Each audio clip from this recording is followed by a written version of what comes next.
Welcome. I hope you stay. For my regulars, hello. We are getting ready to talk about Power of Book 2, Ghost, Episode 2, Great Expectations. Status report is turn up. Turn up. I really enjoyed this episode. It moved slower than the first episode, but it moved the story forward. We laid out some pieces, and although with the writing, the pieces are there. So we're going to see some things, happen, and we're getting moving. So turn up. Turn up worthy character, dare I say it, Tariq. Hello. This was his episode. I really was impressed with the dialogue, which I'll get into later in the review. The dialogue that he had, and he's also the bossed up character. And this was just his episode. So full spoilers. Spoiler warning, I didn't do that the first one. I'm reviewing the show, so of course it's going to be spoilers. When Kane pulled him over after Monet dismissed them and told everybody to get out because Uncle Frank, she after the food in their house, she wasn't having it. So it was just like, okay, all right, so this is where we going. So she giving instructions. She was like, Kane, you take him home. The son, Zeke, you stay here and sleep it off. And I'm like, why are they going to the same place? So I figured that Kane had to, run something past him and make sure he was clear on what the hell was going on in the house and keep your goddamn mouth shut. So when she started doing all that, she told Dre to go take Uncle Frank, talk to him, give him a drink. Told Diana to get on out of here, take them dishes. So she was just like, get out. Basically, you need to leave. So, but when Kane pulled him over in a dark alley and told him to get out the car, man, the way Tariq bossed up, he was like, man, I ain't new to this. I'm true to this. Like, he just like, what? What we doing? He was like, I ain't scared, nigga. Do you know how many? Like, I done been in a shootout with the police. What are you talking about? Like, I done been through some shit. So, you ain't got nothing on me. He was like, stop trying to scare me. I'm good. He was like, basically, you need to worry about your Uncle Frank because he is fucking snitch. Ooh, I gotta stop cussing like this. Because he is snitch. And he was like, don't nobody get out of jail without nobody knowing unless you snitch. And then he was like, you should have known that. And he was like, this man, I'm here for Zeke. I'm trying to help him. I'm helping him, which is helping you and your family. So you need to tell your mother she ain't got nothing to worry about with me. And everything is good over here. And we in this together. We on the same team. Now let's go. I said, what? Now let's go. So that's the line that made that joint bossed up. So anyway, turn down character, your girl Tasha. Your girl Tasha, turn down. The writers freaking hate her. They make her dumber and dumber and dumber each episode. I hate to see it. I just hate to see it. I'm just hoping that we could just evolve past this. Like, it seems like every time you get a dark-skinned girl in a show, she's showcased either as a criminal, something in the water ain't clean, something going on, like, you got the racial ambiguous ones, the light-skinned ones, they are the good ones, like Angela and all this other stuff. I couldn't stand Angela. I couldn't. Just like I ain't like James. I mean, I thought he was smart and all that stuff and intelligent. But as a man, So yeah, I just think they just be messing her character up, just all kinds of messed up. And so Creep Ambassador Award goes to, that's right, Professor Carrie Milligram, whatever her name is. she is giving me like super inappropriate tease. Like these vibes that she's giving off, like these sex kitten eyes and this overly just involvement with the black boys in the school, and then how she is with Professor Reynolds, Jabari character. She's a sex and love addict. Okay. And her sponsor was like, you know what? That was like cute in your 20s, but girl, no. Just no. Because no. And shout out to you, girl, Queen Chama. Her having sex with Professor Reynolds, I was like, okay, well, I mean, all that just gave me creepy vibes. Like, I mean, I guess that's what we're going for, right? You know, she has an addiction, so there's that. So, like I said, I still see something coming down the pipe, either with the other boy Zeke or with Tariq. Now, Tariq don't seem like he's interested, but that Zeke, all she got to do is give him one smoke signal, and that's it. That's it, baby. He gonna be having her over there just like he had that girl over the bed in the last episode. But Tariq, something tells me that Tariq ain't gonna play that card until he needs it. Like either he's gonna be trying to get put out of school, he's gonna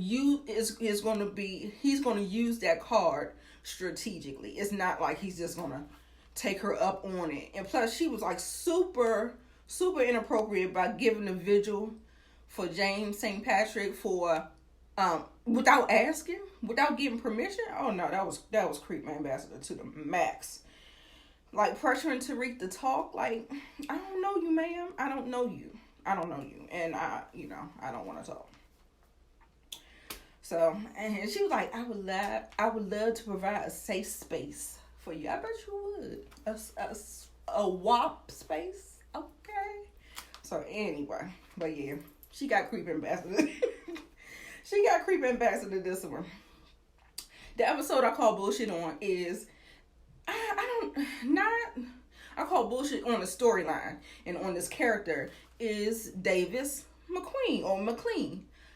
The Lord Method Man, what is you doing?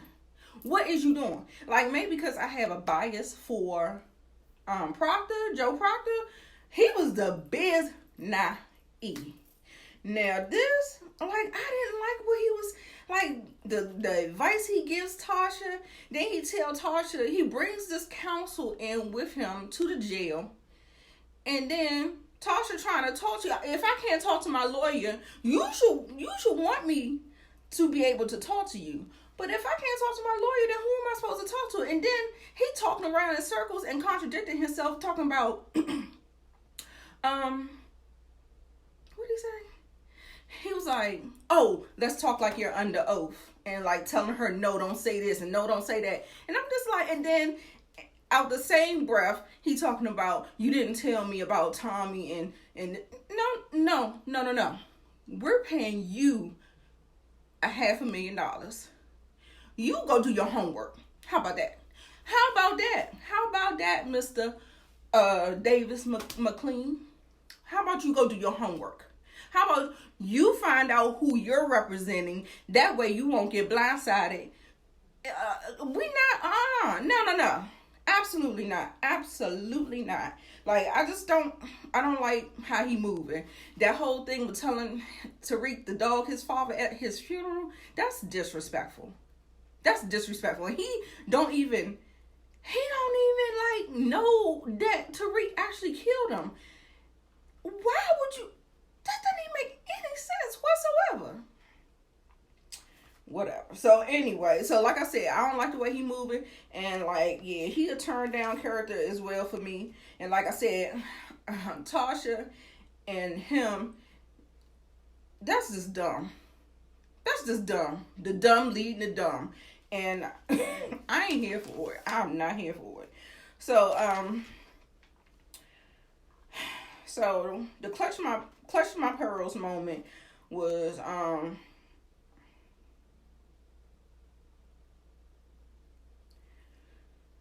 Monet going off in that house on Uncle Frank, and then also too her telling Diana that I can't. He's not gonna tell me nothing, but he might tell you something. So you better use what you got. So you got power over him. Do you see how he looked at you? What he said? I was like, hello. I said, didn't we just call that man Uncle? Child, I don't know. But she did clarify and said family, not blood. Family is different from blood. And, you know, sometimes you can't trust. So they had a conversation about it, and I was like, okay, I felt a little better. Because what they did to Uncle Frank, baby, I wasn't ready. I was like, because, I mean, she said, she told Kane to handle it. But then gonna tell Diana to see what he want or something. No, I was just like, well, what was it? Was he just supposed to rough him up or something? Or was she supposed to try to figure out what was going on? Like, you tell Kane to handle something, baby. He's handling it until it's permanently handled. So, you know, I was just like, girl, I don't know. So, yeah, talking about use your feminine wiles and figure out... Use what you got to your disposal. Use every tool you got. I said, okay. I mean, it's a good practice in life, you know. We gotta operate in this society of patriarchy, that is. So yeah, also Kane putting in that work on Uncle Frank. I said, oh dear, like they did him in bad. Like, you know, he hit him over the head. He done took him down the thing, and I guess because he knew him or had some kind of relationship with him, he didn't just, I don't know why he did it like that. Like, he just shot him in the face while he was unconscious. I was like, okay. But then they proceeded to chop him up and put him in a beer keg, a couple of beer kegs. I said, oh dear. So yeah, I was just like, wow. Also the frat party, that frat party, and I was just like, you know we live in, you know they telling the truth with this white boy punching the police, and they just saying like, okay. So yeah, that was that too. So but yeah, but all the while, did you see Tariq in there checking out the chess pieces? Like, yeah, I can use this frat house, because they are protected. These white boys, they are protected. So if I get in good with them, then, you know, I might have a safe space for my product, my stuff. I can do business out of here. Like, yeah, because they made a name for this. So it was a Western. When the police heard Western, they was like, oh, okay, have a good day, mister. I'm sorry. I said, oh, okay. But the best scene, which I didn't expect it to be the best scene, but it really was the best scene, was Ghost's funeral. Like, I love the song. I think the song set the tone, and the words to the song, I forgot. I think they said his name was Basshead or Bass something, because, you know, I read the captions on the screen. Don't hold your breath for me, because I may never come back home. So it was a nice song. It was just a real nice song, and it was melancholy, and the words really just kind of like, you know, this life, you know, you just can't hold your breath for your loved ones because they may not come home. And so, which leads me into the best dialogue of the show, which goes to Tariq again. That's why I said this is his episode. He owned this episode. And basically, he said when he did the eulogy, he ended up doing a eulogy, and he was like this, the truth is, my father is a complicated man. And he saw his family as a reflection of himself. He always did what he thought was the best for us. Although I didn't agree with all of his choices, I say that I learned a lot about how I want to live my own life. He taught me some lessons and about knowing who to trust, thinking ahead, finding a better way to do things, just about anything. I really thought I knew my dad, but I'm learning more and more about him being dead than I ever knew that he was alive. So I really don't know much, but what I do know is that he wanted to give me the life that he could never have, and I'm the manifestation of what he could never be. I said, okay.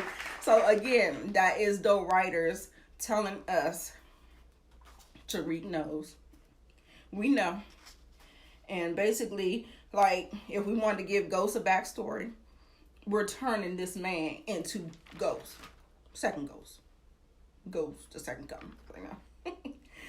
So anyway, some things that kind of really confused me about the episode is that burner phone showing up. And I was like, maybe Monet did that as a solid to Tariq.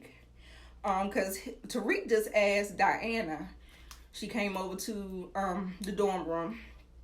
She was like, can your dad get something to my mother on the inside? And so he was just saying, because his mother at the funeral ran up to him and was like, I need a morning after pill for somebody in the inmate. I need another, the inmate needs a morning after pill. So what I'm thinking, what she's going to do with that is use, so that guard is important. She's going to have a key role, and what I think Tasha's going to end up doing is trying to do a favor for her, give her that solid, and be like, I did this for you, I got this for you, I'm connected, I can do this, I can do that, and maybe try to get in good graces with Bondi said that was Rockaletta Moss, and it was from She's Gotta Have It on Netflix.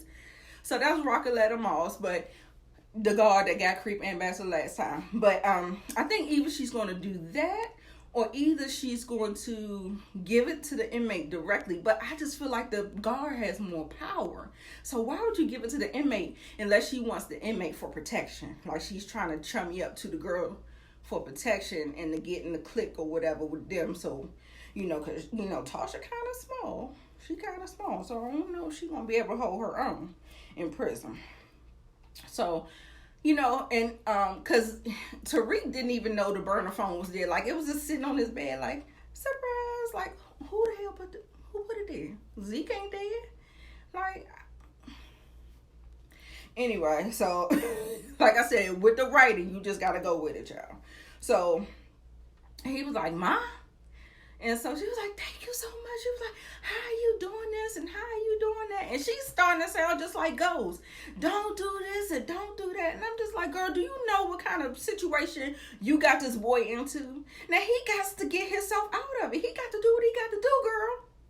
Calm your ass down. Like, so yeah, so I was dumb. The writers hate her. So anyway, so I'm guessing she got the morning after pill because Monet said I can do it. So Diana went to her mother and she was like, oh yeah, I think I could do that. So I'm thinking that's a solid from Monet.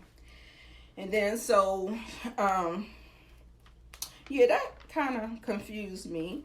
And then also too, she had this little relationship going with this police officer with the guard that we seen from episode 1. So she's actually sleeping with this guy. And, he's kind of catching feelings. And she's just like, yeah, no, ma'am. We can't do that for there. She was just like, nope. My husband's name's still way in these streets. So, yeah, we not going public, boo. So, anyway, so that's the episode. I didn't go over everything, but if it was something that you wanted me to touch on, or if it's something that you thought was a big thing and you want to discuss it down in the comments, and y'all look forward to my live stream tomorrow. I'm doing a live stream with some panelists, and we're going to discuss together the show. So it's going to be a different type of vibe, and it's going to be different panelists on the show, and so look out for that tomorrow. But, let me know if you have any other requests, comments, or whatever. Leave it down in the description, in the comments below. So, yeah, you guys. So that was Power, Book 2, Episode 2, Great Expectations. And like I said, it was pretty decent. It was kind of long. The pacing was I was like, how long we been watching this? It was a lot of court scenes and like that stuff. Like, stuff that don't really interest me and stuff. But anyway, yeah, so that's it. So I give it like a B minus for whatever it is. You know how power is just power. You know, it's almost like a soap opera. Like you could just expect anything in the world of power. So you know, just turn your brain off, watch it, and meet me back here next week for the next review.